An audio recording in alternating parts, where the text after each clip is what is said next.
সংগ্রামী বন্ধুগণ, আমরা দেখলাম যে প্রধানমন্ত্রী মালয়েশিয়া এবং চীন সফর করলেন। আমরা সোশ্যাল মিডিয়াতে তার পেজে অনেক ধরনের গান টান শুনলাম, অনেক ধরনের পিয়ার নেটওয়ার্কিং হচ্ছে দেখলাম। মালয়েশিয়ার শ্রম বাজারটা 2 বছর 3 বছর ধরে বন্ধ। একটা দেশের প্রধানমন্ত্রী গিয়ে আসলেন, আমরা ধরে নিয়েছিলাম যে শ্রম বাজারটা ওপেন হবে, ওপেন হওয়ার ঘোষণাটা আসবে, তিনি সেটাও করতে পারলেন না। তিনি চায়নাতে গেলেন, সেখানেও আমরা মিডিয়াতে অনেক হাইপ দেখলাম, অনেক কিছু দেখলাম, অনেক কথা শুনলাম, কিন্তু আমার দেশের জনগণের জন্য কি নিয়ে আসলেন এই বিষয়ে কোনো স্পষ্ট বক্তব্য, স্পষ্ট কিছু আমরা দেখলাম না। তা আপনি যদি শো অফ করার জন্য ঘুরতে যেতে চান তাহলে সেটা এক কথা, সেটা করতে পারেন, সমস্যা নাই। কিন্তু এই যে বড় বড় কথা বলে আমার দেশের জনগণের জন্য যে কিছু নিয়ে আসতে পারলেন না, এটাও আপনাদের পররাষ্ট্রনীতিতেও যে আপনাদের সরকার ব্যর্থতার পরিচয় দিচ্ছে সেটার প্রমাণ বাংলাদেশের জনগণ পেল।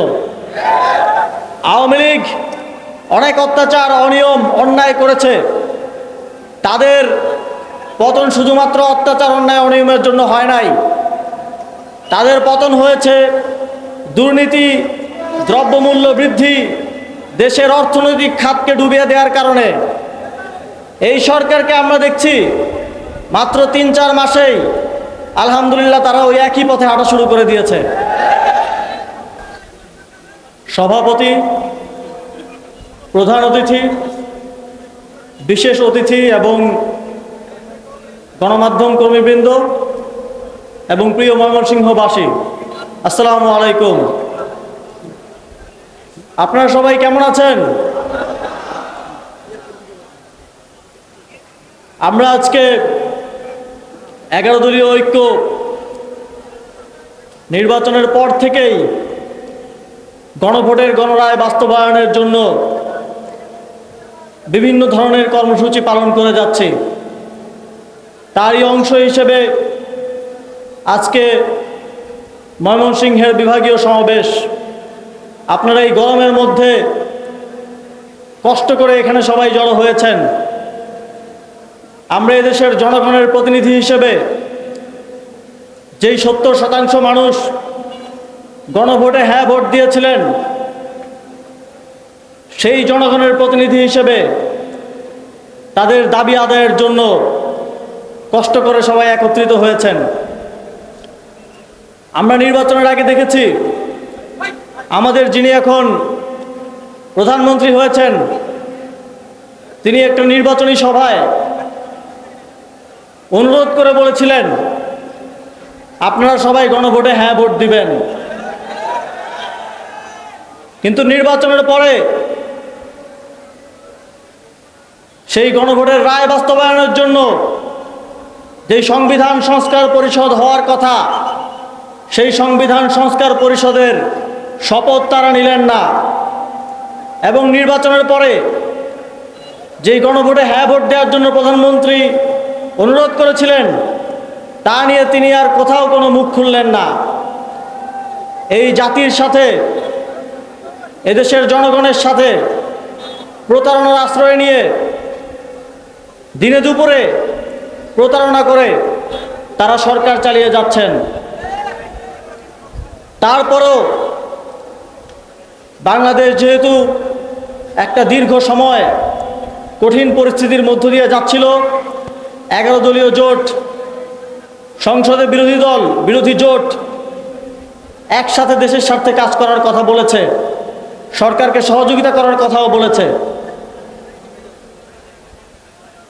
কিন্তু আমরা দেখি এই সরকার শুধুমাত্র আমাদের গণভোটের গণরায়কে জনগণের রায়ের সাথে যে প্রতারণা করেছে তা না, তারা দেশ পরিচালনার ক্ষেত্রেও বারবার ব্যর্থতার পরিচয় দিচ্ছে।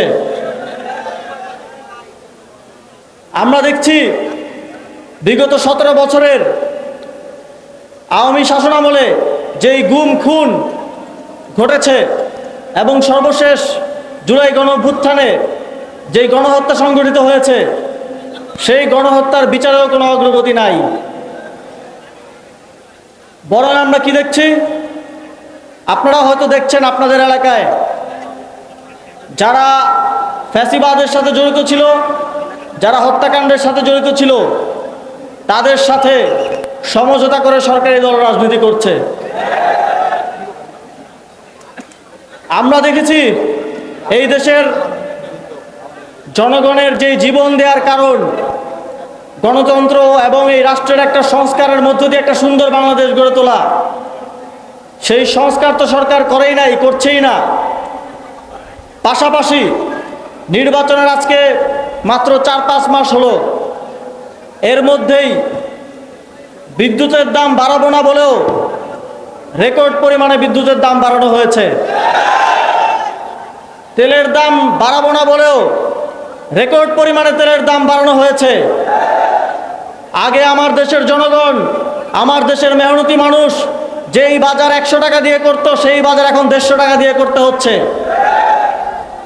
সুতরাং এই স্বল্প সময়ে বিএনপি কিভাবে দেশ পরিচালনা করবে, কতটুকু তারা সফল হবে, সেইটা কিন্তু আমাদের সবার দেখা হয়ে গেছে। আওয়ামী লীগ অনেক অত্যাচার, অনিয়ম, অন্যায় করেছে। তাদের পতন শুধুমাত্র অত্যাচার, অন্যায়, অনিয়মের জন্য হয় নাই।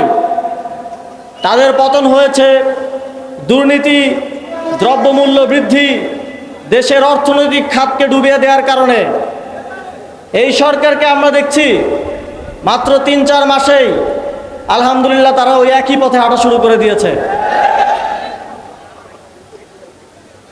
আমরা যদিও বারবার বলি যে আমরা সরকারকে সহযোগিতা করতে চাই দেশের স্বার্থে, কিন্তু সরকার যদি জনগণের বিরুদ্ধে অবস্থান নেয়, জনগণের প্রতিনিধি হিসেবে, বিরোধী জোট হিসেবে আমাদেরকে সরকারের বিরুদ্ধে দাঁড়াতে হতে পারে।